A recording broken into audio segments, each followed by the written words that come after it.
পশ্চিমবঙ্গের এক পর্বতারোহী এভারেস্টের চূড়ায় পৌঁছানোর কিছুক্ষণ পরেই নামতে গিয়ে মারা যান।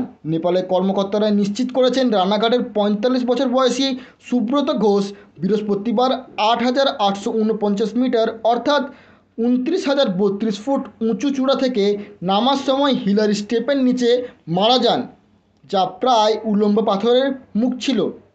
অভিযান আয়োজকদের মতে সুব্রত ঘোষ তার গাইডের সাথে স্থানীয় সময় দুপুর ২টো নাগাদ চূড়ায় পৌঁছান, কিন্তু নামার সময় ক্লান্তি এবং উত্তেজনাজনিত অসুস্থতার লক্ষণ দেখা যায় তার মধ্যে।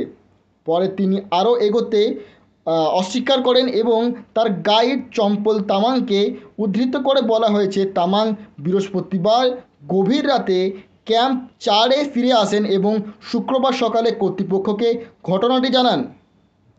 সুব্রত ঘোষ কৃষ্ণনগরের স্নোই এভারেস্ট অভিযান ২০২৫-এর পর্বতারোহণ সমিতির সদস্য ছিলেন। বর্তমানে তার মৃতদেহ উদ্ধার করে বেস ক্যাম্পে নামানোর চেষ্টা চলছে। কৃষ্ণনগরের একটি স্কুলে ইংরাজি শিক্ষক সুব্রত ঘোষ তার বোন সুমিত্রা দেবনাথের সাথে অভিযানে গিয়েছিলেন, তবে তিনি বেস ক্যাম্পে থেকে যান। করেছিলেন এটা আমরা খবর পেয়েছি। নাবার সময় নাবার সময় এই জিনিসটা আমরা অঘটনটা শুনতে পাই। অঘটনটা কি শুনেছেন? তুষারপাত হয়ে গেল। তুষারপাত বলতে ওয়েদার খারাপ ছিল, কিন্তু উনি খুব আস্তে আস্তে নামছিলেন। মানে আমরা সঠিক খবর পাচ্ছি না, সঙ্গে তো অনেকে রানাঘাটের যারা ছিলেন।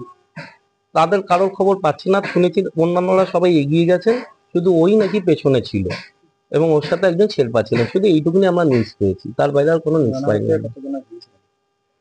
রানাঘাট থেকে আমরা যেটুকুনি জানি দুজন গিয়েছিলেন।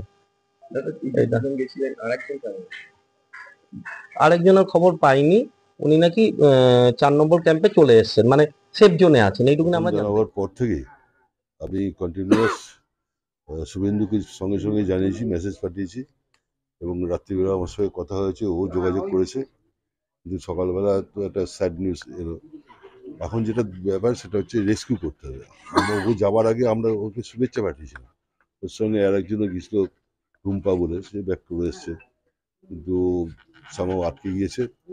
তো এখন রেস্কিউটা মেন দরকার। অলরেডি আমার সঙ্গে এখান থেকে শুভেন্দুর সঙ্গে কথা হলো, অলরেডি যে এজেন্সির কন্ট্যাক্ট নাম্বার দিয়ে দেওয়া হয়েছিল, তো অলরেডি এমএসসিকে বলে জানিয়ে দিয়েছে। তো এখন একটু ওয়েট করা ছাড়া তো কোনো ইয়ে নেই, দেখা যাক। আমি এক্সপেক্ট করছি যে খুব তাড়াতাড়ি একটু হবে, রেস্কিউ হবে।